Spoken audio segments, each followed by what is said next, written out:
بسم اللہ الرحمن الرحیم۔ ہمارے چینل میں خوش آمدید۔ ویسے تو زندگی بہت سے واقعات کا مجموعہ ہے، لیکن جو کہانی میں آپ کو سنانے والا ہوں یہ اپنے اندر چھپے اسرار کی وجہ سے بہت خوفناک ہے۔ میرے ذہن میں جب بھی یہ کہانی تازہ ہوتی ہے تو ایک خوف کی لہر میری ریڑھ کی ہڈی میں سرایت کر جاتی ہے۔ میں اس کہانی کو بھول جانا چاہتا ہوں، مگر شاید ایسا کبھی ممکن نہیں ہے۔ رات کا وقت تھا، آسمان پر تاروں کا راج تھا، نیند میری آنکھوں سے خاصی دور تھی۔ میں صحن میں بچھی چارپائی پر لیٹا مختلف سوچوں میں گم تھا۔ ایک طرف بے روزگاری تھی اور دوسری طرف میری محبت، جس کے بغیر زندگی گزارنا ناممکن تھا۔ ہیرا، جس کی محبت کے آگے فل اسٹاپ لگتا تو آگے کوئی لفظ مجھے دکھائی نہ دیتا۔ ایک دم تیز خوشبو میرے نتنوں سے ٹکرائی۔ میں خیالوں کی دنیا سے باہر نکلا۔ اتنی دل فریب خوشبو میں نے اپنی زندگی میں پہلی بار محسوس کی تھی۔ میں اٹھ کر ادھر ادھر دیکھنے لگا، مگر آس پاس ایسا کچھ نہ تھا۔ ایک سایہ سا مجھے اپنے پاس سے گزرتا ہوا محسوس ہوا، اور ساتھ ہی وہ دل فریب سی مہک بھی غائب ہو گئی۔ میں حیرت سے آنکھیں پھاڑتے ہوئے ادھر ادھر دیکھ کر اس سائے کو محسوس کر رہا تھا، مگر وہ مجھے اب دکھائی نہ دیا۔ میں بستر پر دوبارہ لیٹ گیا اور سونے کی کوشش کرنے لگا۔ اگلے دن موسم بڑا خوشگوار تھا، مگر مجھے پرواہ نہیں تھی۔ میرے لیے ہر موسم ہی ایک جیسا تھا۔ ناشتے پر اماں نے بے روزگاری کے طعنے دے کر ناشتے سے نوازا، تو میں نے مارے باندھے چند لقمے زہر مار کیے اور گھر سے نکل آیا۔ قبرستان کے راستے پر چلتے ہوئے میرا رخ ہیرا کے گھر کی جانب تھا۔ روز اس وقت وہ کھڑکی میں کھڑی میرا انتظار کرتی تھی، مگر آج وہ وہاں موجود نہ تھی، اور اس کھڑکی سے بہت سا دھواں باہر نکل رہا تھا۔ دھوئیں کے مرغولے دیکھ کر میں پریشان ہو گیا۔ حیرت کی بات یہ تھی کہ آگ کا کہیں نام و نشان تک نہ تھا۔ میں گھر کے اندر جا کر ہیرا کو دیکھنا چاہتا تھا۔ میں نے دھوئیں کی پرواہ کیے بغیر آگے قدم بڑھا دیے، لیکن ہیرا کے دروازے تک پہنچ کر میرا دم سا گھٹنے لگا اور میں بے اختیار کھانسنا شروع ہو گیا۔ میرے قدم واپسی کی طرف پلٹتے چڑھے گئے۔ میں دوڑنا شروع ہو گیا۔ پیچھے سے مجھے بے شمار قہقہوں کی آوازیں سنائی دے رہی تھی، جیسے بہت سارے لوگوں کا ہجوم میرا مذاق اڑا رہا ہو۔ قبرستان تک پہنچ کر میں رکا اور لمبے لمبے سانس لے کر اپنی طبیعت کو اعتدال پر لانے کی کوشش کرنے لگا۔ میں ایک بڑے سے پتھر پر جا بیٹھا۔ خوف کے مارے میرا برا حال تھا۔ میرا بس چلتا تو اڑ کر اس جگہ سے دور کہیں چلا جاتا۔ کچھ دیر بعد سانس بحال کرنے کے بعد میں یہاں سے اٹھا اور اپنے دوست اظہر کے پاس چلا آیا۔ اس نے مجھے ڈرائنگ روم میں بٹھایا اور میرے چہرے پر پھیلے خوف کی وجہ پوچھی تو میں نے اسے ساری بات بتا دی۔ پریشان مت ہو سکتا ہے کہ ہیرا کے گھر میں کچھ جل گیا ہو۔ تم کہتے ہو تو میں تمہارے ساتھ چل کر دیکھتا ہوں۔ وہ چلنے کے لیے تیار تھا۔ میں نے اسے جلدی سے منع کیا۔ میرے اندر ابھی اتنی ہمت نہیں ہے یار، کل کوشش کروں گا۔ میرے دماغ میں ابھی تک وہی کہے گونج رہے تھے۔ ایسی کون سی طاقت تھی جو مجھے ہیرا سے دور کرنا چاہتی تھی؟ کہیں ہیرا کے اوپر جنات کا سایہ تو نہیں ہے؟ میں نے اظہر سے اپنے خیال کا اظہار کیا تو وہ حیران ہو کر میرا چہرہ تکنے لگا اور پھر تسلی آمیز انداز میں میرا کندھا تھپ تھپا کر بولا، تم 1-2 دن گھر پر آرام کرو، طبیعت نہ سنبھلی تو ہم عامل کا سوچیں گے۔ کچھ دیر بیٹھنے کے بعد میں اس سے اجازت لے کر اپنے گھر آ گیا۔ میرا جسم جل رہا تھا، شاید مجھے بخار ہو رہا تھا۔ میں اپنے کمرے میں آ کر لیٹ گیا۔ گرمی کے موسم میں بھی مجھے شدید ٹھنڈ محسوس ہو رہی تھی۔ میں نے سر تک کمبل تان لیا۔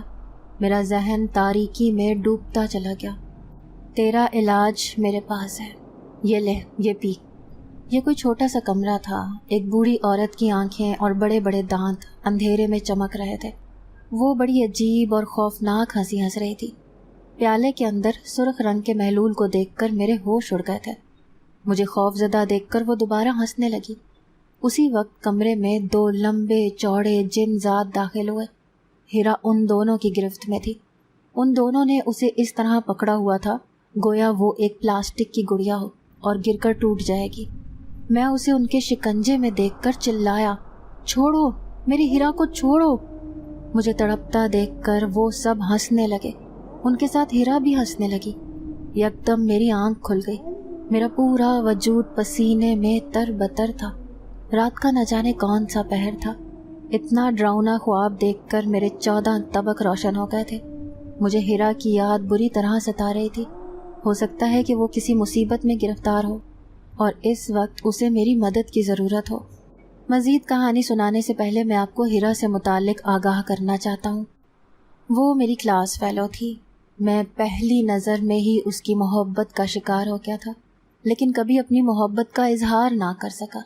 پڑھائی مکمل ہونے کے بعد ہماری راہیں الگ ہو گئیں، مگر لاکھ کوشش کے باوجود میں اپنے دل سے اس دشمن جاں کا خیال نہ نکال سکا۔ اس کی یاد میں میری حالت عجیب دیوانوں کی سی ہو گئی تھی۔ میرا دوست اظہر میرے حال دل سے اچھی طرح واقف تھا۔ اس نے کسی طرح کر کے ہیرا کے گھر کا معلوم کر کے مجھے بتایا تو دن رات میں اس کے دروازے کے چکر کاٹنے لگا۔ ایک روز وہ مجھے اپنی کھڑکی میں کھڑی دکھائی دی تو مجھ پر نظر پڑتے ہی اس نے مجھے اپنے قریب بلا لیا۔ میں نے جلدی سے آگے بڑھ کر اسے اپنے دل کا حال سب کچھ سچ سچ بتا دیا۔ میری حیرت کی انتہا نہ رہی جب وہ بولی کہ تم یہ بات نہیں جانتے کہ میں بھی تمہارے عشق میں گرفتار ہوں اور تمہیں ہر قیمت پر حاصل کرنا چاہتی ہوں، چاہے مجھے جان سے ہی ہاتھ کیوں نہ دھونے پڑ جائے۔ اس کی زبان سے اقرار سن کر مجھے لگا کہ جیسے میں اس دنیا کا خوش قسمت ترین انسان ہوں۔ میرے دل کو قرار آ گیا تھا، مگر اس روز سے میری زندگی میں بے شمار غیر معمولی واقعات شامل ہو گئے تھے، جنہیں میں کبھی نظر انداز کر دیتا تو کبھی بری طرح سے ڈر جاتا۔ مجھے لگتا تھا کہ ہیرا کے اوپر جنات کا سایہ ہے جو مجھے اس کے قریب برداشت نہیں کر سکتے، اسی لیے مجھے تنگ کرنے کا کوئی موقع ہاتھ سے جانے نہیں دیتے۔ میں جلد نوکری کی تلاش میں تھا تاکہ پیسے کما کر شادی کر سکوں اور شادی کے بعد ہیرا کا علاج کروا سکوں۔ 2 سال خوار ہونے کے باوجود مجھے نوکری نہ ملی۔ گھر میں اماں ابا سے الگ ڈانٹ پڑتی رہتی تھی۔ سامنے میز پر کھانا رکھا ہوا تھا جو شاید اماں نے رکھا تھا۔ میں اٹھ کر منہ ہاتھ دھو کر بمشکل چند لقمے حلق سے اتار سکا تھا۔ مجھے ہیرا کی یاد ستا رہی تھی، میں اسے دیکھنا چاہتا تھا۔ میں بستر سے اٹھا اور کمرے کا دروازہ کھول کر باہر نکل گیا۔ گرمی کی وجہ سے سب لوگ سونے کے لیے اوپر چھت پر جا چکے تھے۔ رات کے 2 بجے کا وقت تھا۔ میں اپنے گھر سے نکل کر اندھیری گلیوں سے گزرتا ہوا ہیرا کے گھر کی جانب چل رہا تھا۔ اندھیری گلیوں میں مجھے راستے صاف دکھائی نہیں دے رہے تھے۔ میں اپنے اندازے کے مطابق تیز تیز چل رہا تھا۔ قبرستان سے گزرتے ہوئے کئی کتوں نے مجھ پر بھونکنا شروع کر دیا، جیسے وہ مجھ پر حملہ کرنے کی کوشش میں ہو۔ میں نے دل ہی دل میں خدا سے دعا مانگی اور آہستگی سے چلتا رہا۔ اندھیری گلیوں میں مجھے راستے صاف دکھائی نہیں دے رہے تھے۔ میں اپنے اندازے کے مطابق تیز تیز چل رہا تھا۔ قبرستان سے گزرتے ہوئے کئی کتوں نے مجھ پر بھونکنا شروع کر دیا، جیسے وہ مجھ پر حملہ کرنے کی کوشش میں ہو۔ میں نے دل ہی دل میں خدا سے مدد مانگی اور آہستگی سے چلتا رہا۔ ہیرا کے گھر سے کچھ فاصلے پر میں نے نظر اٹھا کر اس کے گھر کو دیکھا تو میرے قدم پتھرا کر رہ گئے۔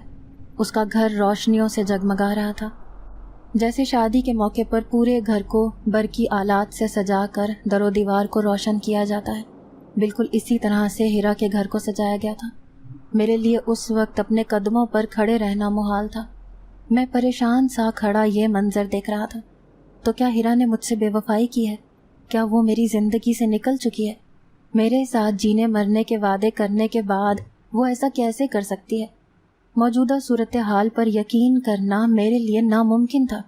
میں نے بہت کوشش کی کہ آگے بڑھ کر میں حالات کا جائزہ لوں، لیکن میرے قدم اٹھنے کے بجائے واپسی کے راستے پر چل رہے تھے، جیسے کوئی میرا ہاتھ تھام کر مجھے وہاں سے دور لے جانا چاہتا ہو۔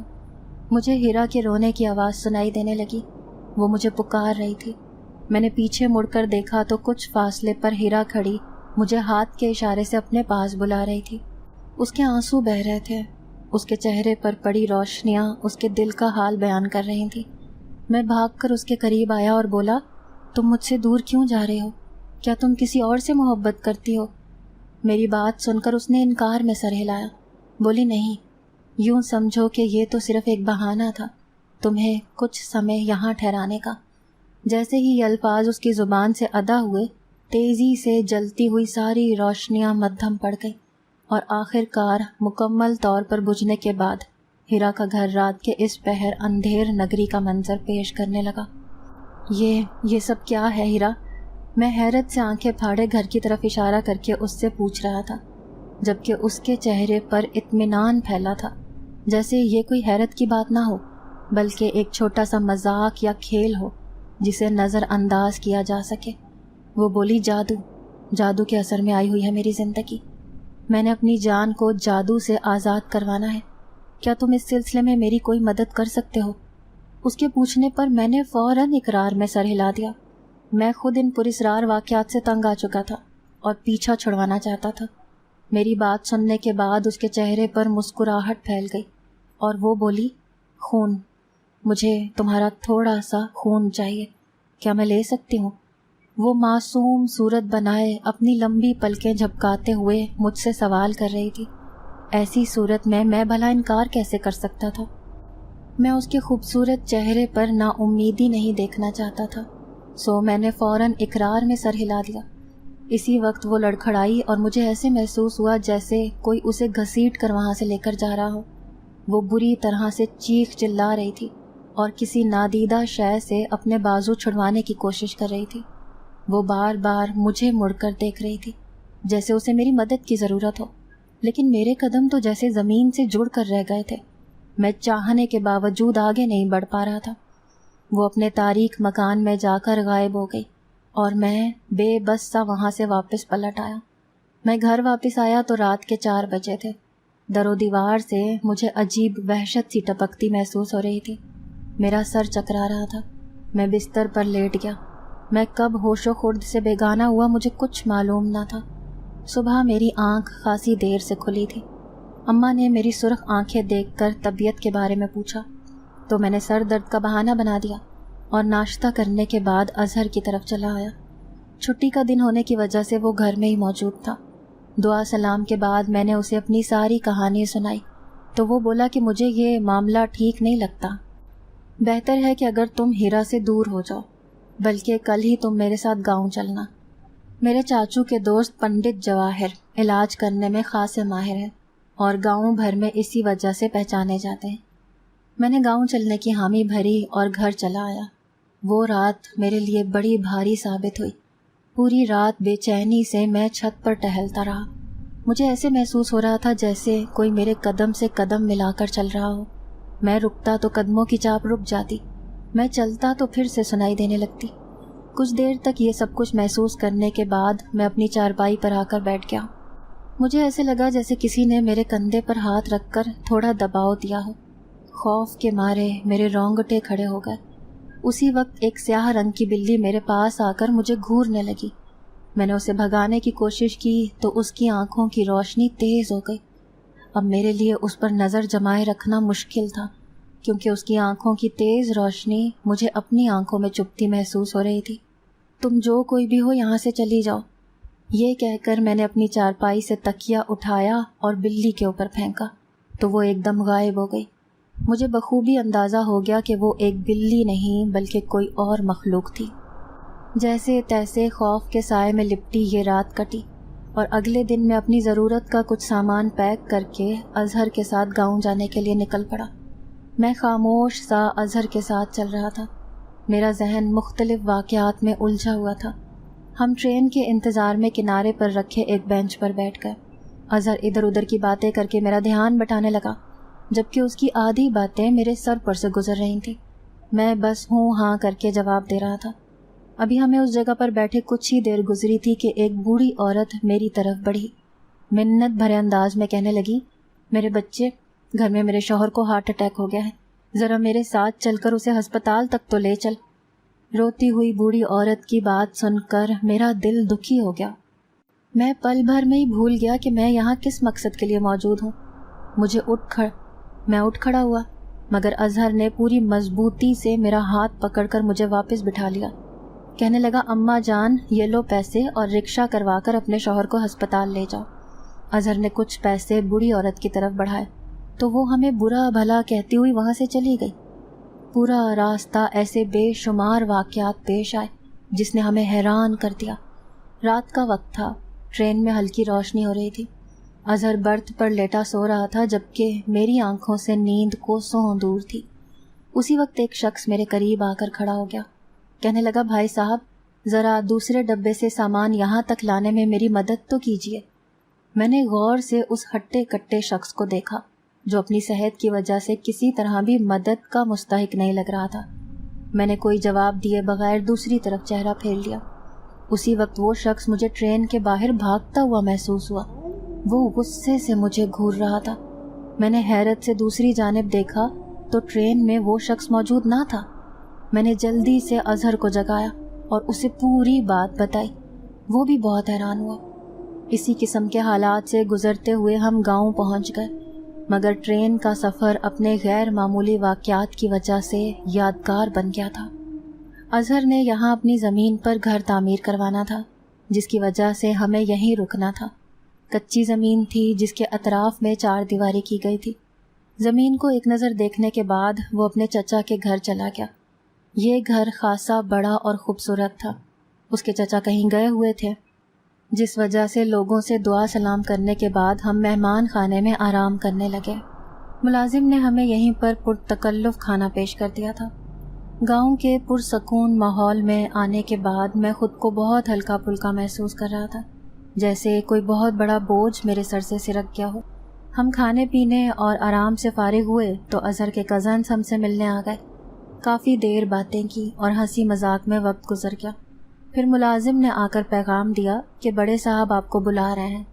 میں اور اظہر ان سے ملنے کے لیے ان کے کمرے میں آئے تو مجھ پر نظر پڑنے کے بعد وہ جیسے نظر ہٹانا ہی بھول گئے۔ مجھے لگتا ہے کہ تم ہی ہو وہ 7ویں شخص، مجھ سے ہاتھ ملاتے ہوئے چچا نے کہا تو میں حیران ہو کر انہیں دیکھنے لگا اور بولا کہ 7واں شخص آپ کا کیا مطلب ہے چچا جان؟ میری بات سن کر انہوں نے منہ پر انگلی رکھ کر چپ رہنے کا اشارہ کیا۔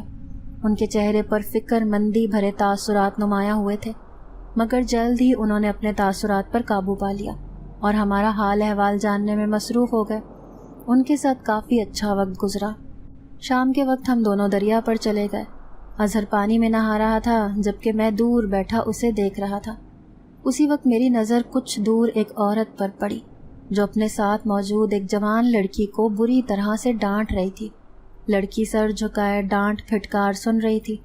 مجھے بہت افسوس ہوا اور میں نے اس عورت کو سمجھانے کا فیصلہ کیا۔